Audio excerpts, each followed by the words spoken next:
Hello, and welcome to another edition of Sutton Impact Family Style. I'm Jason.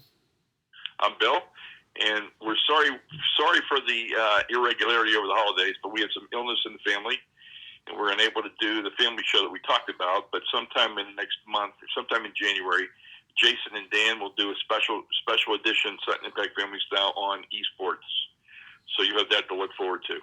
Yeah, so we'll still get Mom on the I'm going to kick it podcast. off, Jay, with my sport business moment, and I'm going to talk about the college football championship and UCF. Yes, my alma mater for grad school. Yes. So here's what I think. You can say whatever you're going to say. Should they have gotten a chance to be gotten in the playoff? I think so. And you can argue that you can't do that until there's room for 6 teams or 8 teams or whatever it is. But I'm going to sit here and say, much like I kind of view this as segregation. And when country clubs didn't want to integrate, they just kept their membership all white, and they were segregated, so there's only white people voting. You pretty much have the same situation here. Again, it's not as serious as racial segregation, but it is segregation because you have Power 5 athletic directors and coaches and everyone, and people have been affiliated with Power 5 conferences, comprising the majority of that panel. And there's nothing in there in the interest of Power 5 schools to let UCF or any non-Power 5 school come in. Because if you let them in, it sounds like a segregationist argument, doesn't it? If you let them in, you let them participate, it's money you're taking away from Power 5 schools, and they're not going to want to do that. You're elevating a non-Power 5 school into the discussion. You're extending the life of the non-Power 5 debate and drawing a lot of attention to it.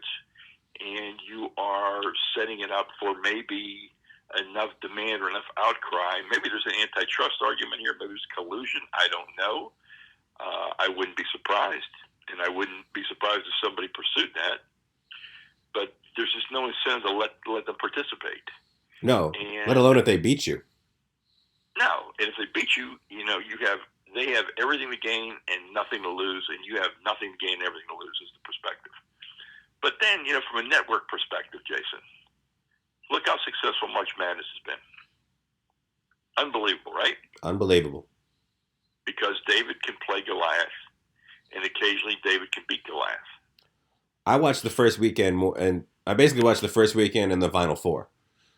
Unless a Gulf Coast or one of those small schools gets in, then I want to watch them continue their run. You want to watch them. So why wouldn't the same premise fall through on this? And I haven't seen the ratings yet for the Peach Bowl, so I don't know. But I have a feeling that the ratings were probably fairly decent, and I think that this is, again, a case where if David is playing Goliath, and David has a reasonable expectation of winning, here he had a 12-0 team, I'm thinking that there's an opportunity here. So I don't know. I just think it's been a bad system, and I love what Scott Frost said. And Scott Frost said he felt that there were people deliberately rating UCF low so they wouldn't have to deal with it, and they wouldn't have a chance of getting in the playoff. And I subscribe to that. I'm not a conspiracy guy. I know you are. But I believe that that's what happened. I also think, all these, strength of schedule is based on speculation. The speculation is that the SEC is the best conference, so the SEC has the best teams. So therefore, I think they're going to win that argument today, aren't they? Well, technically, UCF beat a team that beat 2 of the teams that are in the champ. So yeah, there you go. So where's your argument? I know, but I know they say that because A beats B doesn't mean that B would beat C, all that jazz and all that sort of stuff. But if you go into a season and you rank UCF as number 30 and Alabama as number 1, there's literally nothing UCLA or UCF can do to get there, because you put them so low to start with that they can never really. They can't. That's what Scott Frost said, and you just keep them there by not moving them up slightly, but not enough to make a difference. Then you have the other fact, Jason. If we're going to say it's who you play, then these Power 5s have to be willing to play the UCFs and USFs and Houstons of the world. Right. And maybe they're not so willing to do that. Because again, you look at their conference, like obviously the top teams did really well. but all their Yeah. bottom teams got smoked by the Big Ten and other conferences. So clearly, Alabama's strength of schedule wasn't nearly as strong as it was made out to be. And I'm not saying they don't deserve to be in the championship game. Maybe they do. Maybe they don't. I don't know. But when you're rating all the other your SEC teams as these great victories because you won in the SEC, but the SEC goes out and gets smoked in every bowl game, then how good was the SEC? True.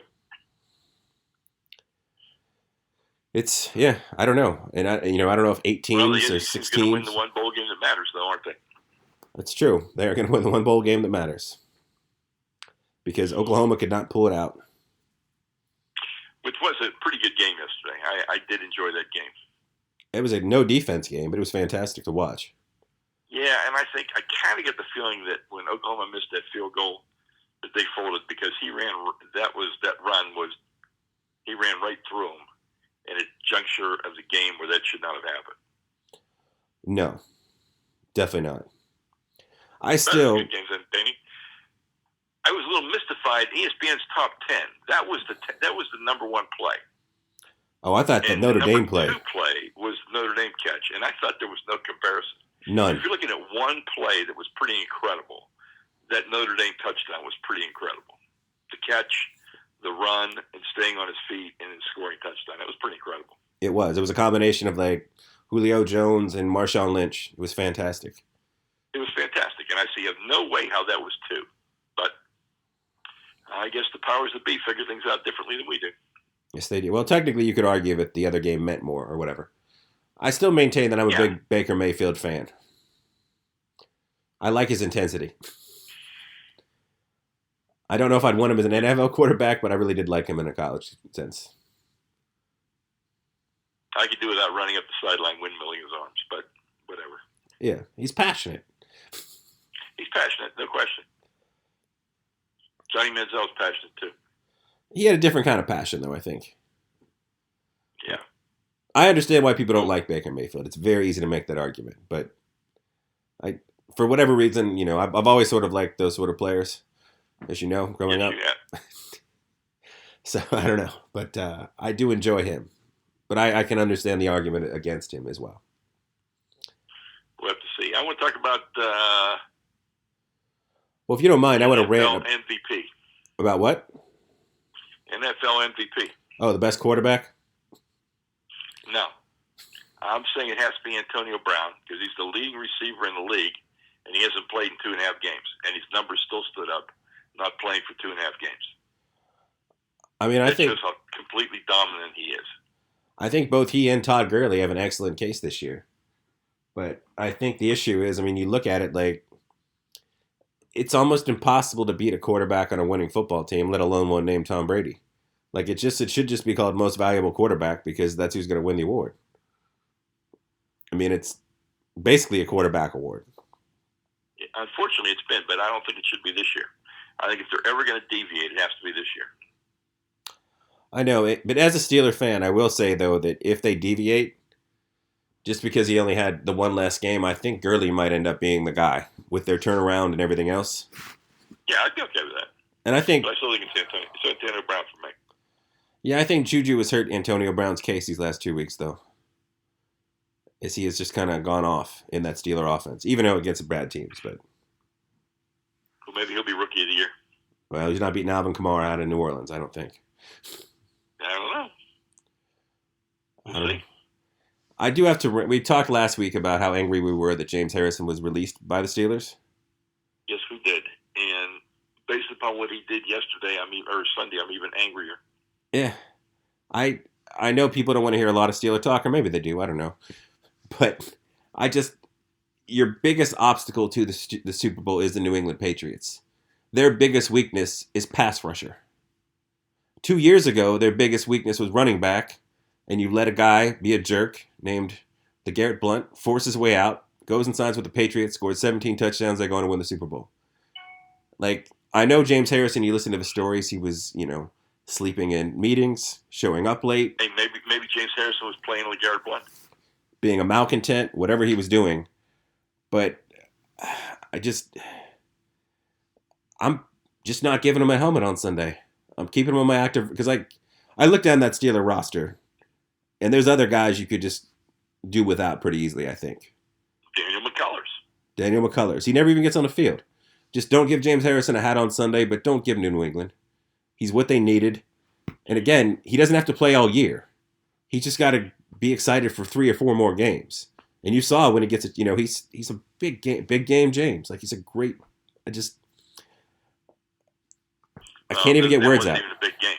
That was a meaningless game. That was just him showing what he could do and showing, that he wasn't washed up. So we'll see what happens. Because if you're Tomlin, you got to know where he's going. I mean, it wasn't like I'm not Nostradamus. Like, I knew where he was going. It was obvious. The team with the biggest needed pass rush, and you just gave away a great player. Let's not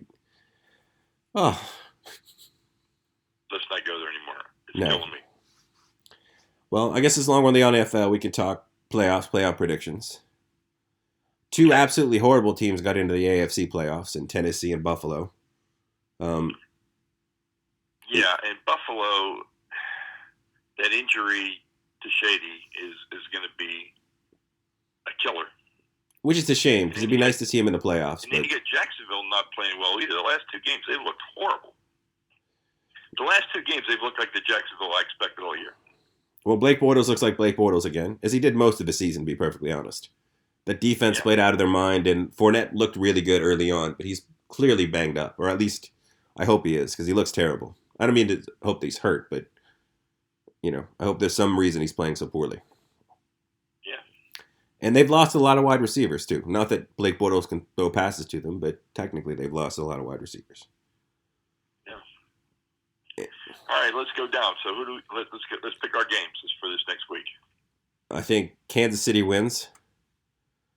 And I think Jacksonville wins. And then I think we get the matchup of the 2 teams that beat the 2 teams in the AFC. Because the Chiefs beat the Patriots earlier in the year. I think that's exactly what's going to happen. And Jacksonville beat the Steelers earlier in the year. And, and again, it may be Steeler bias, but I think the Steelers easily beat the Jaguars. And I think despite Andy Reid's success against Belichick, I don't think it happens in New England. I don't either.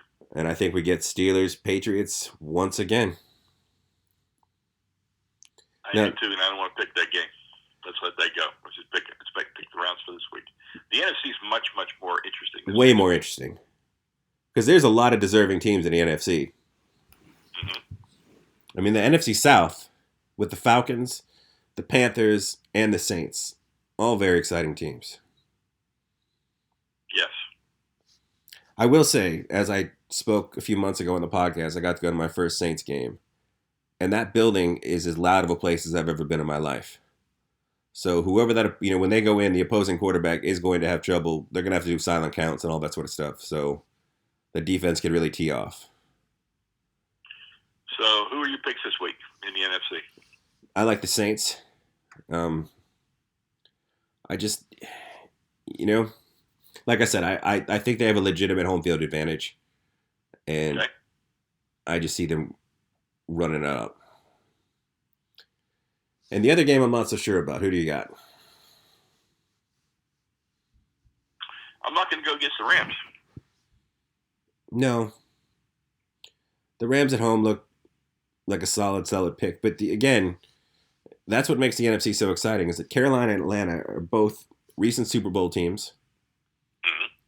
They're both playing really well going into the end of the season. And they both have enough explosive players where they could just go off from week to week. Agree. I mean, the worry, I think, with the Rams, and I like that they sat Tab Gurley and kept him healthy for this week, is that, they won 4 games last year. This is not a roster full of... I think they win one more. You think they win one more? I think they win one more. And then they move on to play the Foles Eagles and Minnesota with Case Keenum. Yeah. It's like I said, it's interesting. It is. I mean, obviously we have family in Minnesota, so they'll probably hate me for saying this, but I still doubt Minnesota. I just, I know they have Thielen and Diggs and a decent running back crew and just a great defense, but I would not be surprised if either of the 2 teams in the NFC with the bye don't make the Super Bowl. No. I would not be surprised. And obviously the Eagles took you lost your starting quarterback, the probable MVP of the league. Yep. and you replace him with Nick Foles. So I would have no argument if he was the MVP. no, because he made so many plays where it was him making the play. Yeah. Where the play broke down, he did a combination of Roethlisberger and I don't know. He's more athletic than Roethlisberger ever was, I think. So sort of Cam Newton Roethlisberger combo, and just made huge plays on third downs. And Foles just isn't that guy. So yeah, and obviously I'm never going to. I mean, you know, when I look at the NFC though, I can legitimately see any of those 6 teams making the Super Bowl. In the AFC, I only see 2 teams possibly making it, and obviously I can't pick against the Steelers. I just refuse to. So we'll get into that next week, but I just... All right, I'm going to talk about surprises. Okay. The Bengals surprised me twice in 72 hours. Especially the last one, even more so, I think. I did not see that coming. No. I don't think he saw it coming, and I don't think anybody else saw it coming. I don't think Marvin Lewis saw it coming. That's what I'm saying. He didn't see it coming either, I don't think. No. Them beating the Ravens... I think they went out to win that game for him because it was going to be his last game. That's what I think. And I mean, that owner is notoriously cheap. And that's what I'm thinking. He's got a deal here. I don't know. I just figure, I mean, it's like a bad relationship. Like, that combo has never worked. Him as the coach, him as the GM. Like, you would figure at the very least, you're out of the contract. Even if you go hire some, go pick somebody's young coordinator and hope you get, a Rams situation or a Tomlin on the Steelers a few years ago. Like, I just don't see how you don't move on from Marvin Lewis. Like, how many years of, mediocrity do you need to see before you realize you've got a mediocre coach? Because you saw like 12. All I know is when he won that game, the thought went through my mind that they were going to keep him. I still thought he had no shot. I know. I thought 99% of me thought he had no shot. But after all of a sudden, walking off the field, I thought, I wouldn't be surprised if they keep him. But I was still surprised. Right. Well, I guess as we're still in the NFL and still on coaching, what open job do you feel like is the best job right now? Oakland, for sure. Oakland, for sure? Well, Oakland/Las Vegas, for sure. I think that's the best job. Which looks like it's going to be Gruden's job. Which is really interesting because I want to see who he hires for the first team because he's been off the field for 9 years. So I know. Maybe Cowher gets the job now too. I don't know. And he's basically just been spouting nonsense on ESPN. Even his QB camp, he just seems like he just smiles and says goofy stuff. Like, I don't know what people see, Like, I know he came in on the sidelines with the Raiders. Yeah, like I know he came in and won a Super Bowl with Tony Dungy's players. Yep. Like the year after they fired Dungy, he was able to get them to the Super Bowl, whether that was all him or that was the players maturing or whatever it was. But that's sort of his thing. And ever since then, he's just been like a caricature of a person on television. Yeah. He's got a little bit of that Dick Vitale quality where I feel like both those guys say less with more words than anybody on the planet, which is, I think, the worst thing you can be. But, I know they're both very popular, so whatever. We'll have to see, babe. Yeah. I mean, people would argue that the indie job is an attractive job, but I just feel like Luck's last 2 years, I don't know if you can count. I don't think you know what you got with Luck. No. I really don't. I don't like the indie job. I don't like the Giants job because you've got a 38-year-old Eli Manning. And a malcontent in coming up for a contract. He wants to be the highest paid player in football. So I don't like that job either. No. Arizona's an Arizona Cardinals job either because you don't have a quarterback. No. And I don't know what you have because your best player's a 35-year-old wide receiver. Patrick Peterson, and I don't know if those defensive guys just sort of gave up a little bit this year, didn't play as hard, but they don't look like they were as fired up to play on that team as before. Yeah, I don't know if that's a great job. I don't know what other jobs. The Raiders are my one job, and my 1B job would be the Lions. What about Tampa, your hometown? They kept him. Oh, that's right, they did keep him. I don't know why. That seems like maybe because they couldn't get Chucky. Because there was a lot of Chucky rumors going around. I know. I look at Sean McVay, And I just think there's got to be another young coordinator like Sean McVay that's the future of the NFL, as opposed to the retreadability of the NFL, what they typically like to do. That sort of safe. Well, he was a coach 20 years ago, but Yeah. it is what it is. Any food moments? Well, I was going to talk about a little NBA real quick because one of our favorite teams, the Oklahoma City Thunder, Yes. seemed like they finally decided that Carmelo isn't Carmelo anymore. He's not even Carmelo of 2 years ago anymore. And it seems like since they've sort of made him just another player, and they're running the offense through what Russ is the one option and George is the two option, they've been a lot better. They have been a lot better. Their defense has been phenomenal. They've been able to close out games now because I feel like they spent so much time trying to make sure those three were getting touches that Russ stopped playing his game. Carmelo was unable to play his game because he just simply can't play it anymore. And I've always been a Carmelo fan. I always felt like he had, like some people, you feel like their career just didn't go where it could have gone. Because I remember him coming out of Syracuse after that championship, thinking he was the best player in the draft, even though there was technically LeBron in that draft. I was obviously wrong. Yep. But I thought he was going to be a much bigger star, better player than he ever turned out to be.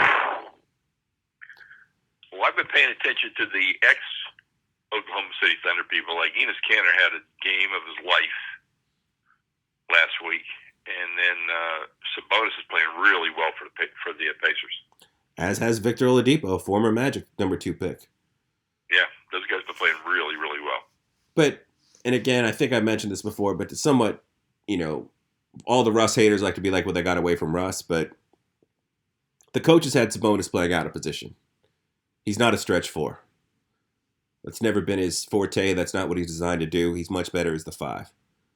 And, I read a lot of articles about Victor Oladipo really changing his body, changing his diet.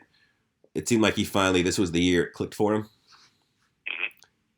And obviously he's on, we'll see how real that team is. We know we have Isaiah Thomas coming back, but unfortunately, he's only going to play every other game for a while. They decided they're going to play him against Philly and not against Boston, which obviously is a fan of the NBA. Yeah, I'm kind of bummed about that. I'm sure they'll see each other again, but I was kind of bummed. But I mean, it could be the kind of thing where he's on it. He's his first game back, and you don't want him to push too hard. You don't want, I don't think there's any hard feelings towards Isaiah Thomas in Boston, though, with the players or the fans. No, I don't think so either. He wanted to be there. He played his heart out. He played hurt. So, I don't think there'll be any extra incentive to, make him look bad by any stretch. No way. No. No way. He'll be fine. Okay, now as far as my food moment, I was home for Christmas, obviously. Yes, we were. And I got to go to some of my favorite Clearwater spots. The number one, Cristino's. I went there back-to-back days. I had their amazing pizza one night and their delicious chicken parmesan the next. Cristino's Coldwater is right off of Fort Harrison and Clearwater. If you're ever there, it's all homemade. It's all excellent food. And it's incredibly well priced. It's great value. It's great value. And like I said, the food is worth 2-3 times what they charge, but it's absolutely delicious, no matter what you get. Never had a bad meal there. Not one. We had our La Terraza meal, too. And we had La Terraza, which is an amazing small Italian, with 12, 14 tables total in the whole restaurant. And they make maybe, arguably the best chicken parm I've ever had. It's strong. They pound it out incredibly. I had it that night too. Yeah, they pound it out incredibly thin. They cook it so it's crispy but still juicy. And the breading has a very, very good taste to it. The breading has excellent flavor. They use whole milk mozzarella, like a big hunk of mozzarella, not shredded. Not that shredded's bad by any stretch, but it's definitely like a big ball of milk. And then pasta sauce. It's outstanding. Yeah. Let's see. I had stone crabs at Cooter's. I love that. I had breakfast at Lenny's yesterday, Jason. You know you love Lenny's. Oh, I had Lenny's as well. Awesome. We had Lenny's on the way out of town. I got my Redneck Benedict. Your Redneck Benedict, and I had my biscuits and gravy. They have arguably some of the best biscuits and gravy I've ever had. Biscuits are so fluffy. They're amazing. And if you don't know what Redneck Benedict is, it's basically a biscuit, 2 pieces of sausage, 2 poached eggs covered in gravy, and you get a side of potatoes.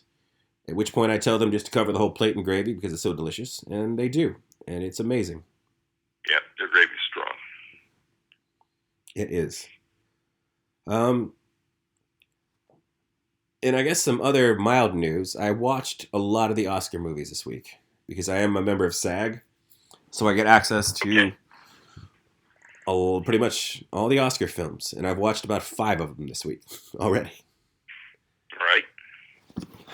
I watched Downsizing, which, if you're expecting Honey, I Shrunk the Kids with giant bottles of alcohol like in the trailer, you're going to be disappointed because that's not the movie it is at all.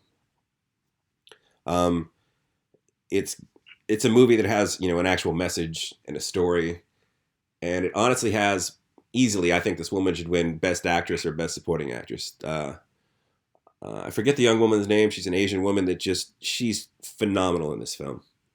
There are moments where she's not saying a word, but the camera moves to her and you feel everything that she's feeling. She's absolutely amazing in it. The film itself, I feel like it opened a lot of doors, and it felt like it was always on the cusp of, maybe it's just me personally, but I felt it was on the cusp of being something greater than it was. And I never felt like it quite got there, but it was still excellent. I watched 3 Billboards Outside of Missouri. I forget what the town is. I'm a big fan. He wrote In Bruges and a few other films. It's a very depressing film, but it's incredibly well acted.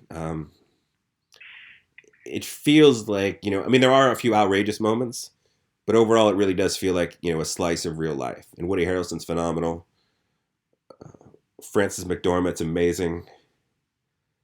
And I can't remember the guy's name. The guy that plays the racist cop, who's always good in everything he's been in, is phenomenal. I also watched The Shape of Water, which, like I had no desire to see that one. Well, like all Dutour movies, it was definitely, beautifully shot. The world was clearly there. There are a couple of absolutely just bizarre scenes in it, as you can imagine.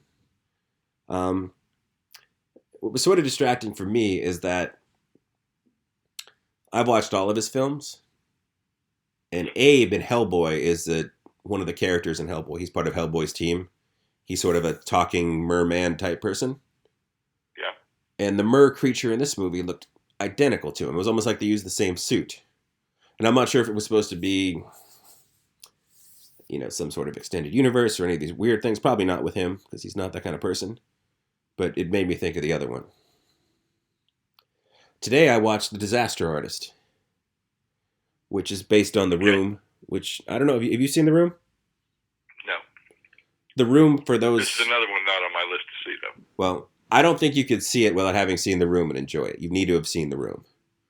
The Room is the greatest bad movie of all time. And it truly is. Like, it's... What makes it a great bad movie, like, you see all these terrible movies they make now on purpose, like your Sharknadoes and your sci-fi movies. Those just seem lazy to me. They don't have what The Room has, which is someone sincerely, really trying so hard to make something great and failing miserably. That, which sounds really mean on the surface, is what truly makes a great movie to me. I know that sounds awful, but I think that's what it takes to make a good bad movie. I think if you set out to make a bad movie, you just made a bad movie. But if you tried to make something earnestly and failed miserably, but to his credit, he's made a ton of money because of this. I will say, though, having seen the film and sort of, now that I've seen how the sausage was made, The Room is a much sadder viewing for me now, I think, if I go to watch it again. I don't know if I'll be able to enjoy it as much knowing a little bit more about how it was made. Sure. James Franco was excellent because even if you just YouTube real quick The Room or Tommy Was No, he's a bizarre human being. And you could see an actor taking that persona and turning it into a caricature or something just goofy to be made fun of. And Franco has found a way to maintain his bizarreness while still giving him a real heart in the film, which I think I was worried that he wouldn't be able to do. I thought it was going to be a really difficult task, but he really does pull it off. As far as its Oscar worthiness, I think unless you've seen The Room before you've seen this movie, I don't think you would understand this movie or enjoy it. So I don't know how that's going to affect it. It's The Room. All the ones you watched this week, what did you enjoy the most? I really enjoyed pieces of all of them. I'm really looking forward to Lady Bird, which I have access to. That's probably the next one I'm going to watch, maybe even tonight. Okay. I know that's not really an answer, but I liked all 4 films. I don't think I loved any of them. I watched Wind River this week, and I enjoyed that one. I watched that as well, actually. I've had a big movie weekend. I enjoyed Wind River. Yeah, that's a really well done film as well. Very well done. Again, a little dark. They're just incredible. Yeah, it's beautifully shot. People that talk to film about me, my dream is to shoot a film in the snow, and I just love snow. And there's obviously a lot of snow in Wind River, and it's a lot of snow. It's really, really beautiful. It looks great, and it's a great role for Renner, I think. He was amazing. He was very, very good in that role. Because he's an actor I don't always enjoy, but when he's in the right part, I think he can crush the right part. And this was a great part for him. And everybody else in that film was excellent as well. Even Miss Olsen? Well, maybe not so much. Yeah, that's what I was thinking. But she certainly didn't distract from the film, I don't think. She was that bad. No. Yeah, I guess she wasn't great, to say the least, but not terrible, right? Not terrible. No. You can still enjoy the film without worrying about it.